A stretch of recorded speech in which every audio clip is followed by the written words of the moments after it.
निगरान वज़ीर-ए-आज़म अनवार उल हक काकड़ कौन है? निगरान वज़ीर-ए-आज़म अनवार उल हक काकड़ का ताल्लुक कौन सी पार्टी से है? तो जानिए निगरान वज़ीर-ए-आज़म अनवार उल हक काकड़ की ज़ाती, सियासी, तालीमी और समाजी ज़िंदगी के बारे में। मैं हूँ वाजिदुल्लाह और आप देख रहे हैं मेरा यूट्यूब और फेसबुक चैनल।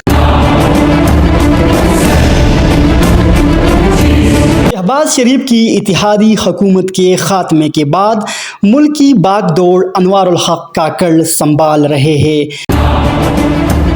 निगरान वज़ीर आज़म के लिए उनका नाम अपोजिशन लीडर राजा रियाज ने तजवीज़ किया था। राजा रियाज से कहना था कि अनवार उल हक का इंतखाब इसलिए किया गया क्योंकि उनका ताल्लुक बलूचिस्तान से है। इससे छोटू सूबों की महरूमियों का खात्मा होगा। अनवार उल हक काकड़ 2018 में सेनेट से बलूचिस्तान की जनरल नशिस्त पर आज़ाद हैसियत से मुंतखब हुए थे। 2018 में ही उन्होंने सईद अहमद हाशमी के साथ मिलकर बलूचिस्तान अवामी पार्टी की बुनियाद रखी थी। इससे कबल वो 2018 में जनवरी से मार्च तक वज़ीर आला बलूचिस्तान की मुशीर भी रह चुके हैं। दिसंबर 2015 से जनवरी 2018 तक वो बलूचिस्तान गवर्नमेंट के तर्जुमान भी थे।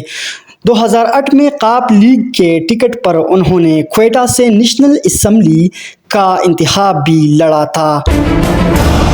अनवार उल हक काकड़ 1971 में मुस्लिम बाग किला सैफुल्लाह बलूचिस्तान में पैदा हुए थे।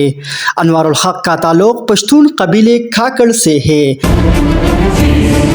उन्होंने जामिया बलूचिस्तान से सोशियोलॉजी और पॉलिटिकल साइंस में मास्टर्स कर रखा है।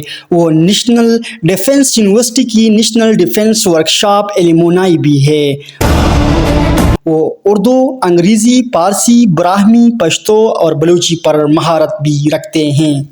अपने मेज़बान भाई वाजिदुल्लाह को इजाज़त दीजिए। खुदा हाफिज़।